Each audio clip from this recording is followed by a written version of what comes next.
گرتے ہیں سمندر میں دریا تو بہت سے، لیکن کسی دریا میں سمندر نہیں گرتا۔ اللہ کے پیارے نبی حضرت محمد رسول اللہ صلی اللہ تعالیٰ علیہ وسلم نے پوری دنیا کے انسانوں کی تمام شعبوں میں رہنمائی فرمائی۔ پیارے کریم رسول صلی اللہ علیہ وسلم نے زندگی کا ہر ڈھنگ انسانوں کو عطا فرمایا۔ حالات کیسے کیوں نہ ہو، وقت کیسا ہو، اس دور میں کس انداز سے جینا ہے، کس انداز سے اپنے وجود کو قائم رکھنا ہے، کیسے ایک اچھی زندگی گزاری جا سکتی ہے، ایک باوقار انسان کیسا ہوتا ہے، غیرت کس کو کہتے ہیں، انسانی حمیت کیا چیز ہے، یہ تمام باتیں پیارے نبی علیہ الصلوۃ والسلام نے انسانوں کو سمجھائی ہیں۔ کیونکہ جب کوئی بھی انسان پیدا ہوتا ہے تو ظاہر سی بات ہے جس انداز سے اس کی عمر آگے آگے بڑھتی ہے، حالات جو ہیں وہ تبدیل ہوتے رہتے ہیں، جسم کی ہیبت تبدیل ہوتی رہتی ہے، موسم بھی تبدیل ہوتے ہیں، وفاداریاں بھی تبدیل ہوتی ہیں، رشتہ داریاں بھی تبدیل ہوتی ہیں، کاروبار کے حالات بھی تبدیل ہوتے ہیں، حکومتیں بھی تبدیل ہوتی ہیں۔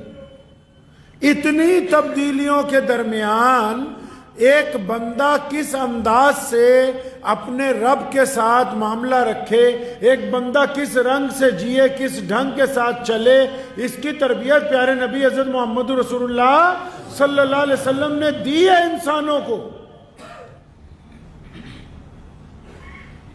حالات مشکل آ جاتے ہیں، وقت مشکل آ جاتا ہے،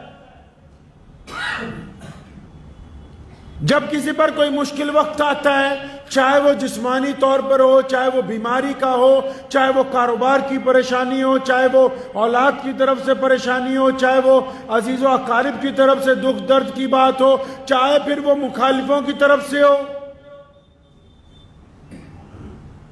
چاہے وہ کسی ایک ملک کی دوسرے ملک کے ساتھ ناراضگی ہو، کیا کرے انسان اس وقت جب وہ گر جائے پریشانیوں میں، دکھوں میں، تکلیفوں میں؟ تو اس وقت نبی علیہ الصلوۃ والسلام نے کیا فرمایا؟ قرآن نے ہماری رہنمائی کیا کی ہے، کیا بات کہی ہے انسانوں کو؟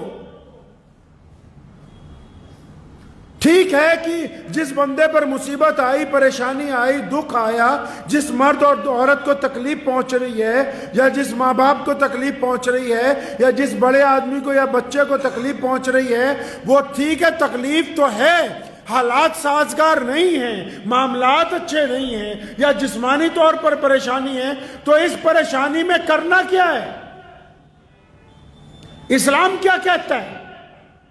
پیارے نبی حضرت محمد رسول اللہ صلی اللہ علیہ وسلم نے کیا تربیت دی ہے کہ ہمیں کس انداز کے ساتھ جینا ہے؟ کتنے خوبصورت بات کہی نبی علیہ الصلوۃ والسلام نے۔ اللہ تعالیٰ نے قرآن پاک کا درجہ دیا ہے اسے۔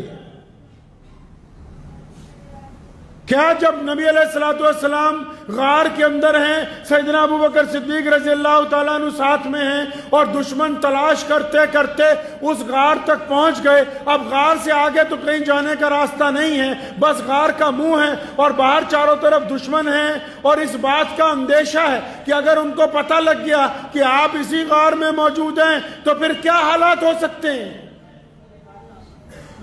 سیدنا ابوبکر صدیق رضی اللہ تعالیٰ عنہ نے اس اندیشے کا اظہار کیا، یا رسول اللہ دشمن بہت قریب آ گیا۔ اے پیارے نبی علیہ الصلوۃ والسلام، دشمن ہمارے قریب آ گیا ہے۔ نبی علیہ الصلوۃ والسلام نے ایک ہی لفظ میں، اللہ تبارک و تعالیٰ نے قرآن پاک میں اسے درج کیا ہے، اللہ تبارک و تعالیٰ سے وہ اعلان آیا ہے، ایک ہی لفظ میں اللہ تعالیٰ نے تمام باتیں جس میں ہمت بھی ہے، جرت بھی ہے، استقامت بھی ہے، ایمان بھی ہے، کیا فرمایا سیدنا ابو بکر رضی اللہ تعالیٰ عنہ کو؟ فرمایا لا تحزن، کہ ڈرو نہیں، اللہ ہمارے ساتھ ہے۔ ان جملوں نے نبی علیہ الصلوۃ والسلام کی، یہ جو جملے اللہ تبارک و تعالیٰ سے طرف سے آئے ہیں، ان الفاظات نے دنیا کے تڑپتے ہوئے انسانوں کو، دنیا کے دکھی انسانوں کو، دنیا کے پریشان لوگوں کو، اور دنیا میں خوفزدہ لوگوں کو، دنیا میں ڈر گئے لوگوں کو بس ایک حوصلہ دے دیا، اور کیا بتایا اللہ نے کہ گھبراؤ نہیں، گھبراؤ نہیں مشکل وقت میں۔ کتنی بڑی بات ہے۔ آج اگر کسی پر مشکل آتی ہے وہ کیا کرتا ہے؟ لوگ ذرا سی مشکل آتی ہے رونے لگتے ہیں، ذرا سی مشکل آتی ہے پیٹنے لگتے ہیں اپنے آپ کو، ذرا سی مشکل آتی ہے چیخے مارنے لگتے ہیں، ذرا سی مشکل آتی ہے اپنے یار دوستوں کو بلا کے اپنا رونا لے کے بیٹھ جاتے ہیں، تھوڑی سی پریشانی آتی ہے الگ الگ لوگوں کے آگے جا کے منتیں کرتے پھرتے ہیں۔ اور نبی علیہ الصلوۃ والسلام کو اللہ تبارک و تعالیٰ نے نسخہ کیمیا عطا فرمایا، فرمایا ڈرو نہیں، مشکل میں ڈرو نہیں۔ یہ پہلا نقطہ ہے انسانی زندگی کو عزت سے جینے کا، یہ پہلا فلسفہ ہے۔ چاہے وہ کسی بھی مذہب سے کوئی انسان تعلق رکھتا ہو، اگر اس کو کوئی ڈرا رہا ہے اور وہ ڈر رہا ہے تو اس کا مطلب وہ جیتے جی اپنے آپ کو موت کی طرف لے جا رہا ہے۔ اگر کوئی ڈر رہا ہے بیماری سے تو اس کا مطلب جتنے دن بچے ہیں وہ ان کو ضائع کر رہا ہے۔ اگر کوئی ڈر رہا ہے کاروبار سے تو اس کا مطلب جو ترقی کی منازل طے کرنی ہے وہ اس کو ڈبونے کی طرف لے جا رہا ہے۔ اگر کوئی ڈر رہا ہے اپنی اولاد کو سدھارنے سے تو اس کا مطلب وہ ان کو جہنم کی طرف دھکا دے رہا ہے۔ اللہ تبارک و تعالیٰ نے دو ٹوک فرمایا کہ میرے پیارے نبی علیہ الصلوۃ والسلام، آپ گھبرائیں نہیں، آپ ڈریں نہیں، کیونکہ اللہ کی ذات آپ کے ساتھ ہے، اور یہ کائنات کا دستور ہے کہ جن لوگوں کے ساتھ رب ہوتا ہے دنیا والے ان کا کچھ بگاڑ نہیں سکتے۔ جن کے ساتھ رب کی ذات ہوتی ہے دنیا والے ان کا نہیں کچھ بگاڑ سکتے۔ یہ فلسفہ نبی علیہ الصلوۃ والسلام نے عطا کیا، حکم دیا امت کو کہ مشکل وقت میں سب سے پہلے کیا کرنا؟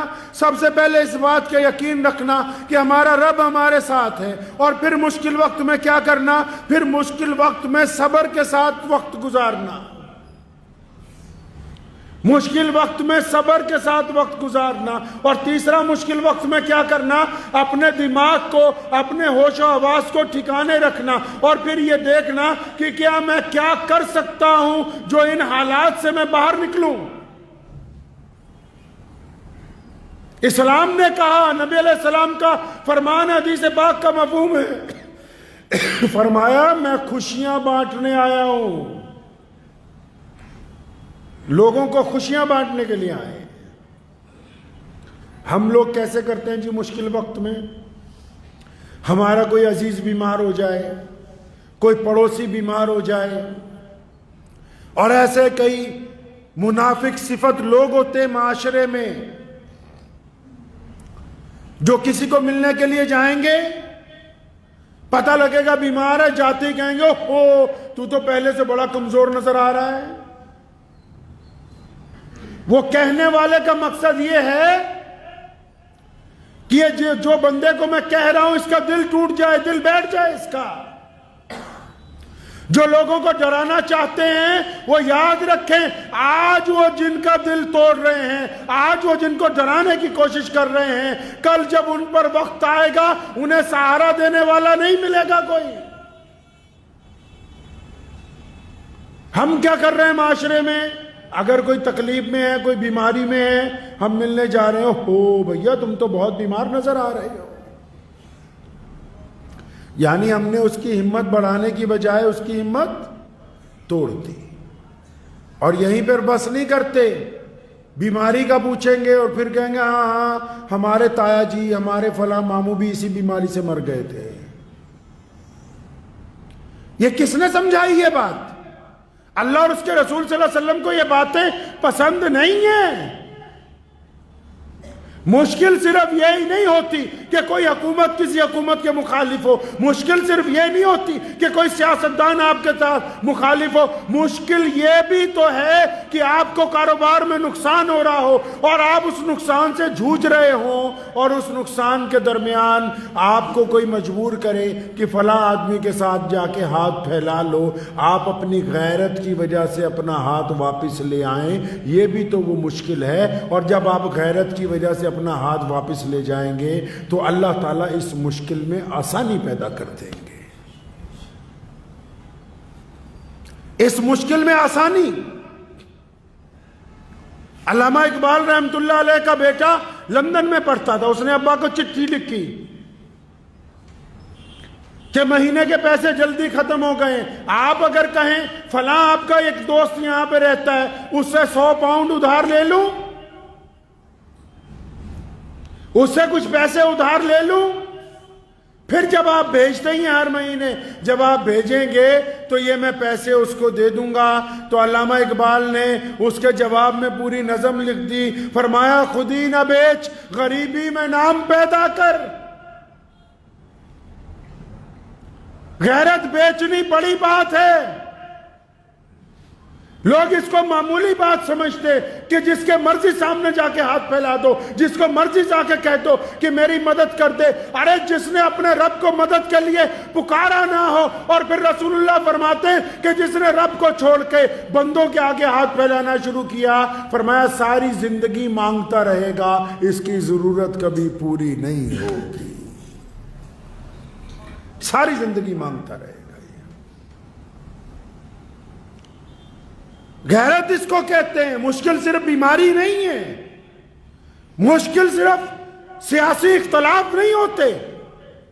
یہ بھی تو مشکل ہے کہ کسی نوجوان آدمی کو کوئی نوجوان عورت زنا کی دعوت دیتی ہو. یہ بھی تو مشکل ہے کہ کسی نوجوان لڑکی کو کوئی نوجوان لڑکا زنا کی دعوت دیتا ہو اور وہ روزانہ چاہتا ہو کہ یہ میرے ساتھ لگ جائے، یا وہ خاتون چاہتی ہو کہ یہ میرے ساتھ چھپ کے گناہ کرے.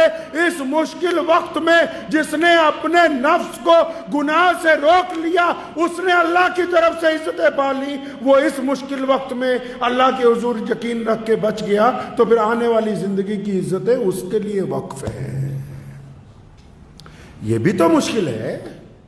اپنی جوانی کو سنبھال کے رکھنا کتنا مشکل کام ہے.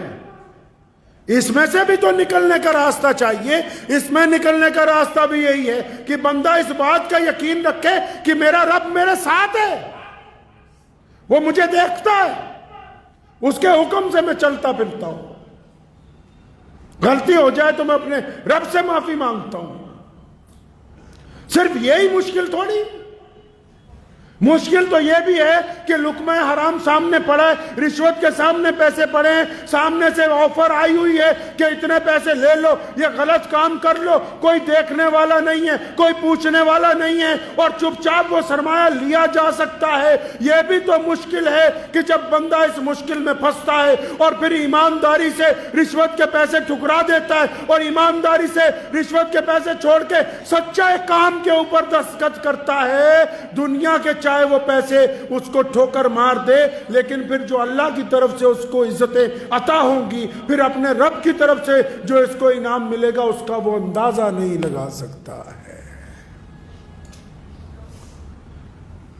کہا نا نبی علیہ السلام نے کہ اپنے بھائیوں کی مدد کرو. بھائی اپنے بھائی کی مدد کرو. صحابہ نے پوچھا یا رسول اللہ کیسی مدد کریں؟ فرمایا جو تمہارے بھائی مظلوم ہیں، یعنی جو غریب لوگ ہیں، جو محتاج ہیں، یا جن پر ظلم ہو رہا ہے، ان کی مدد کرو. اور پھر نبی علیہ السلام نے اگلی بات فرما دی اور فرمایا اپنے ان بھائیوں کی بھی مدد کرو. یا رسول اللہ کن بھائیوں کی؟ فرمایا جو ظلم کر رہے ہیں. یا رسول اللہ جو مظلوم ہیں ان کی مدد تو کر سکتے ہیں کہ ان کے ساتھ کھڑے ہوں، ان کے ہمدردی کے لیے کھڑے ہوں، ان کو کھانا پینا دیں، ان کو کپڑے دیں، ان کو دشمن سے بچائیں. لیکن یا رسول اللہ جو بھائی بھائی ظلم کرتے ہیں ان کی مدد کیسے کریں؟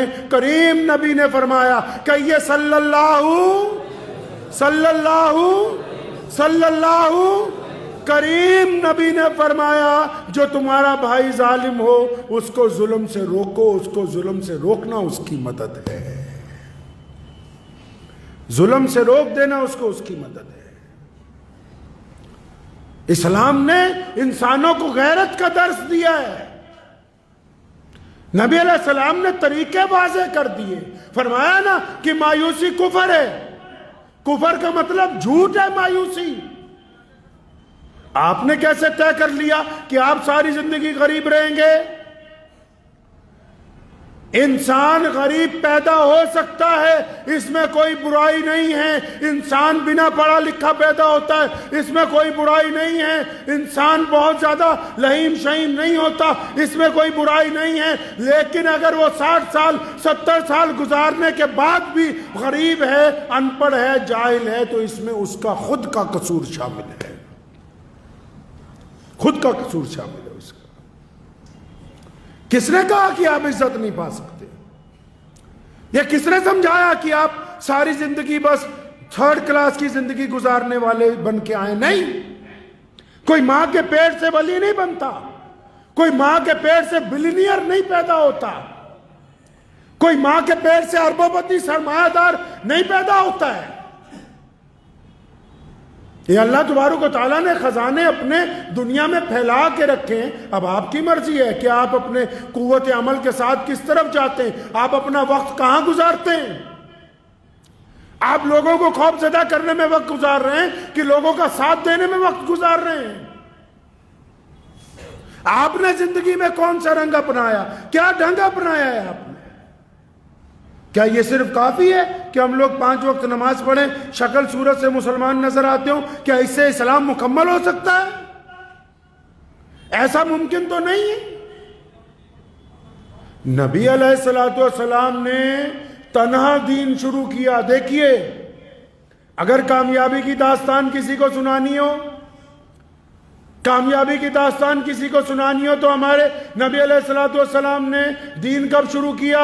جب مکے میں تنہا تھے۔ اور آج دین اسلام کہاں پہنچا؟ دنیا کا سب سے بڑا مذہب بن کے کائنات کے درمیان میں موجود ہے، کیونکہ نبی علیہ السلام نے امت کو تربیت دی، انسانوں کو یہ بات سمجھائی ہے کہ اللہ نے جو آپ کو وقت دیا ہے اس کو عمل میں لے کے آئیں، اس کو کام میں لے کے آئیں۔ بیٹھ کے ہاتھ پر ہاتھ دھرے رہنے سے کسی کو کامیابی حاصل نہیں ہو سکتی۔ اور پھر وہ لوگ جو کہتے ہیں کہ ہم کامیابی کی طرف تو جانا چاہتے ہیں، لیکن کچھ لوگ ہماری ٹانگیں کھینچتے ہیں، کچھ لوگ آ کے ہماری برائی کرتے ہیں، کچھ لوگ آ کے ہمارا حوصلہ توڑنا چاہتے ہیں۔ ارے بھائی، اچھی طرح اس بات کو سمجھ لیجئے، اس بات کو اچھی طرح سمجھ لیجئے۔ سیدنا بلال رضی اللہ تعالیٰ عنہ گھر پہنچے، مکے میں تھے، روزانہ مار کھا کے آتے تھے بازار سے، رات کو شام کو جب گھر پہنچے تو اماں نے کہا بلال میرے بچے ہم لوگ مکہ چھوڑ کے جائیں گے، کہیں اور جائیں گے۔ بڑے حیران ہوئے۔ نبی علیہ السلام کے صحابی ہیں نا، اپنی ماں کو دونوں کندھوں سے پیار سے پکڑا اور پوچھا اماں جی آپ کو یہ بات کس نے سمجھائی ہے؟ پتا تھا نا کہ ماں تو میری ہی ماں ہے، بندے کو اپنی ماں جس طرح اور باپ کو اور ماں کو اولاد کا پتا ہوتا ہے، اولاد کو بھی تو ماں باپ کا علم ہوتا ہے کہ ان کا مزاج کیسا ہے۔ تو اماں آپ تو کبھی ایسی بات نہیں کرتی تھی کہ مکہ چھوڑ کے چلے جائیں گے، آپ کو یہ کس نے بات سمجھائی؟ تو کیا کہا سیدنا بلال رضی اللہ عنہ کی امی نے؟ فرمایا میرے بیٹے آج ابو جہل آیا تھا گھر پہ۔ ابو جہل کس کے گھر گیا؟ سیدنا بلال رضی اللہ تعالیٰ عنہ کے۔ فرمایا آج ابو جہل آیا تھا۔ کون ہے ابو جہل؟ مکے کا گورنر ہے، چودھری ہے مکے کا۔ فرمایا عتبہ بھی تھا ساتھ میں، ولید بھی تھا۔ اچھا یہ بڑے بڑے شہزادے سارے ہی اما یہ تو ہمیں انسان بھی نہیں سمجھتے، یہ تو کہتے ہیں بلال کالا ہے، بلال حبشی ہے، بلال کے موٹے موٹے ہونٹ ہیں، بلال کو تو اختیار نہیں کہ ہمارے برابر سے چل کے نکل جائے اس پگڈنڈی کے اوپر جس پر ہم چلتے ہیں۔ اما یہ سب لوگ ہماری جھونپڑی پر آئے تھے؟ ہاں بیٹا، یہ سب لوگ ہماری جھونپڑی کے دروازے پہ آئے اور انہوں نے آ کے آج مجھ سے درخواست کی ہے۔ کیا کی ہے؟ آج دھمکی نہیں دی، دھمکیاں تو کئی سال سے دے رہے تھے، آج آ کے درخواست دی ہے کہ اپنے بیٹے کو لے کے یہاں سے چلے جا، یہ روز سڑکوں پہ محمد الرسول اللہ کا نام لیتا ہے، ہم تو پریشان ہو گئے اس کو مار مار کے، یہ تھکتا ہی نہیں، بس تو اسے مکے سے لے جا۔ حضرت بلال نے اپنی ماں کو کندھوں سے پکڑا، فرمایا اماں جی اللہ اکبر، اس کا مطلب کہ ابو جہل نے، ان مشرکین نے ہماری طاقت کو تسلیم کر لیا ہے۔ آپ نیکی کا کام کر رہے ہیں، آپ کوئی اچھا کاروبار چلا رہے ہیں، آپ کسی غریب کی مدد کرنے جا رہے ہیں، آپ کسی بھوکے کو کھانا کھلانے جا رہے ہیں، آپ کسی ان پڑھ کو پڑھانے کے لیے جا رہے ہیں، آپ کوئی نیکی کا کام کرنے جا رہے ہیں، اور پھر یہ جو 3-4 لوگ بیٹھ کے آپ کے خلاف بکواس کر رہے ہیں، اس کا مطلب ساری دنیا میں سے ان 3-4 نے مان لیا کہ آپ ان سے بہتر کام کر رہے ہیں۔ وہ تو اس بات کی گواہی دے رہے ہیں کہ تو اب اچھے کام پہ لگ گیا ہے۔ آپ کو کس نے کہا کہ آپ اپنا دل چھوڑ دیں؟ مخالفت بھی تو اسی کی ہوگی جس میں کوئی بات ہوگی کائنات میں۔ جہاں سے سورج نکلتا ہے، جہاں ڈوبتا ہے، پوری دنیا میں جو بڑے بڑے، آپ فرانس میں جائیں، نبی علیہ السلام کے خلاف نعوذ باللہ کتنی بار کارٹون بنایا۔ ارے اللہ کے بندے، رسول اللہ صلی اللہ علیہ وسلم مکے میں پیدا ہوئے، رسول اللہ مدینہ منورہ میں آرام فرما ہے، فرانس والوں کو کیا تکلیف ہو گئی؟ پتہ یہ لگا کہ وہاں کی جو گندگی تھی، وہاں میں جو سماج کے اندر لوگوں کے ساتھ برائیاں تھیں، وہاں کے معاشرے میں جو عورت کی بے حرمتی تھی، وہاں کے معاشرے میں جو ایک دوسرے کی مخالفت تھی، رسول اللہ کا دین پہنچا ہے تو وہ چیزیں برائیوں سے اچھائیوں میں بدلنے لگی ہیں۔ اب جو برے ہیں ان کو تکلیف ہو رہی ہے۔ تو مشکل وقت میں لوگوں کی حوصلہ افزائی کرنے کی بجائے ان کی ہمت کو توڑنا یہ حرام ہے۔ قوموں کو یہ سمجھانا کہ تم کچھ نہیں کر سکتے، یہ حرام ہے۔ کسی کو یہ سمجھانا کہ تمہارے بس میں کچھ نہیں، تم ترقی نہیں کر سکتے، تم پڑھ نہیں سکتے، یہ حرام ہے۔ کسی کو یہ کہہ دینا کہ تیرا کام تو چل ہی نہیں سکتا، تو ساری زندگی ریڑھی لگائے گا، یہ حرام ہے کہنا۔ کسی کو کہنا کہ تیرا نکاح ہی نہیں ہو سکتا، تیرے بس کی بات ہی نہیں ہے کہ تو اچھی زندگی گزار سکے، یہ حرام ہے۔ کیا حلال حرام صرف نماز میں ہی ہوتا ہے؟ نبی علیہ السلام نے زندگی جینے کے ڈھنگ عطا کیے، تبھی تو کسی نے کہا نا کہ حالات کے قدموں پہ کلندر نہیں گرتا۔ کلندر وہی نہیں ہے جس کے دونوں ہاتھ میں 2 تسبیحیں ہیں اور جسم پہ کپڑے کوئی نہیں، وہ کلندر نہیں۔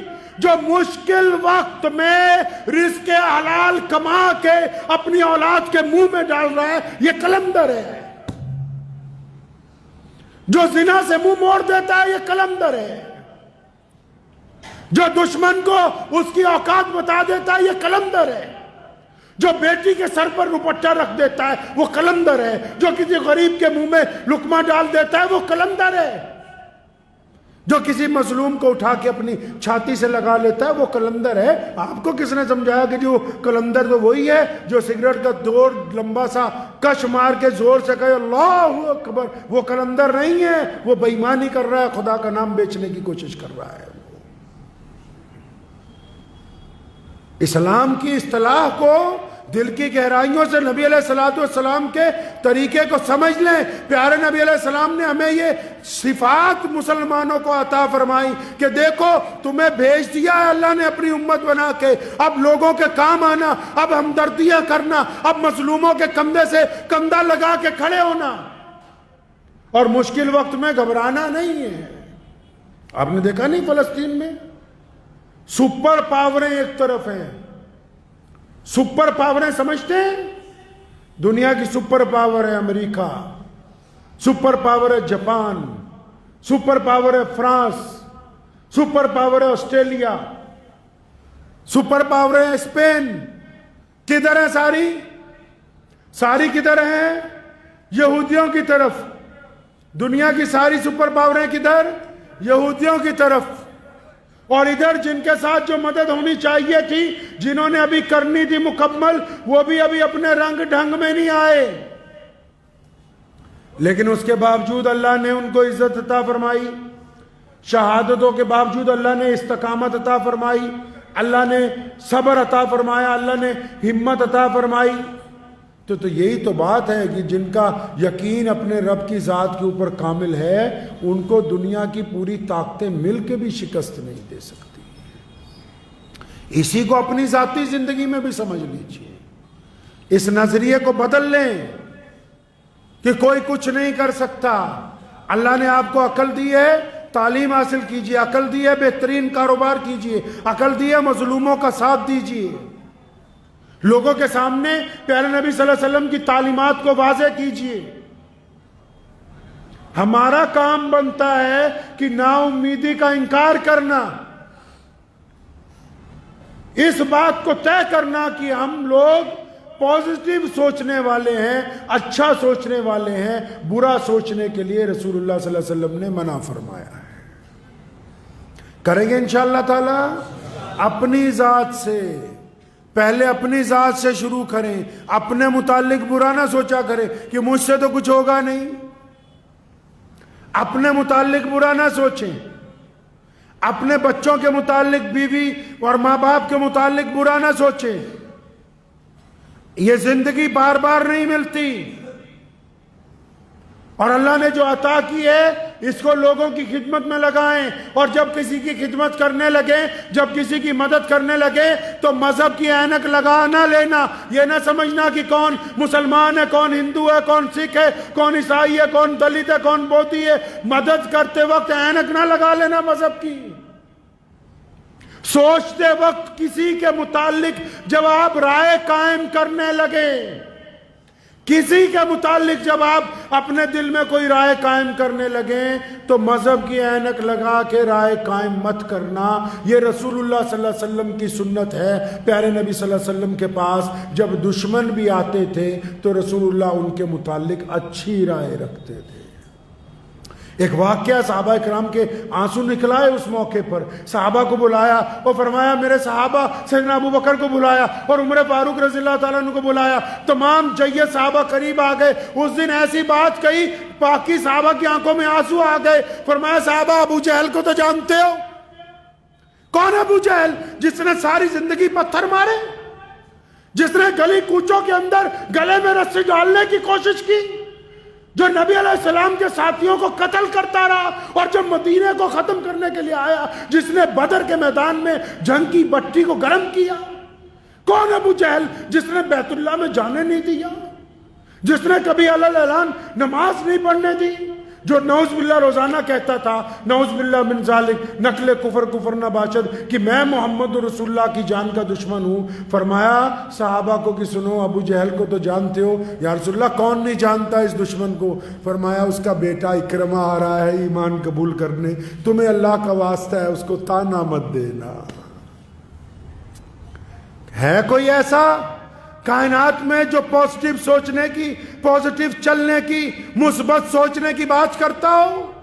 فرمایا ابو جہل کا بیٹا آ رہا ہے اکرمہ، کیوں آ رہا ہے؟ ایمان کے لیے آ رہا ہے، دستے نبی علیہ السلام کے دستے مبارک پر بیعت کے لیے آ رہا ہے۔ فرمایا مجھے پتا ہے کہ تم سب اس لیے ناراض ہوتے ہو کہ ابو جہل نے بہت زیادتیاں کی ہیں، فرعون سے زیادہ۔ حدیث پاک میں لفظ ہے، فرمایا ہر امت میں ایک فرعون ہوا، میری امت کا فرعون ابو جہل ہے اور اس نے فرعون سے زیادہ ظلم کیا ہے۔ لیکن جب اس کا بیٹا ایمان قبول کرنے آ رہا ہے تو پیشگی اپنے ساتھیوں کو کیا فرما رہے ہیں کہ ابو جہل کا بیٹا آ رہا ہے، اس کو تانا مت مار دینا۔ پوری دنیا کی طاقتیں مسلمانوں دل کی تختی پہ لکھ کے لے جاؤ، دنیا بھر کی طاقتیں، دنیاوی طور پر حکومتیں محل بنا سکتی ہیں، بڑے بڑے ہتھیار بنا سکتی ہیں، لیکن جو محمد رسول اللہ صلی اللہ علیہ وسلم نے انسانوں کا نظام اور کردار بنا دیا، دنیا کا کوئی نظام اس کا مقابلہ نہیں کر سکتا ہے۔ تو ہم نے اس بات کی کوشش کرنی، کس بات کی؟ کہ اپنی ذہنیت کو مشکلات کے اندر اس بات کا یقین رکھیں کہ اللہ کی ذات آپ کے ساتھ ہے، اور جب کوئی ساتھی، کوئی دوست، کوئی بھائی، کوئی بہن، کوئی پڑوسی، کوئی یار بچپن کا، کوئی غیر مسلم دوست مشکل میں ہو، پریشانی میں ہو، تو کبھی اس کی ہمت توڑنا نہیں ہے، اس کی ہمت بندھانی ہے۔ اور جب ہم دوسروں کی ہمت بندھائیں گے، اللہ تعالیٰ آپ کو دنیا میں بھی عزت عطا فرمائیں گے، آخرت میں بھی عزت عطا فرمائیں گے۔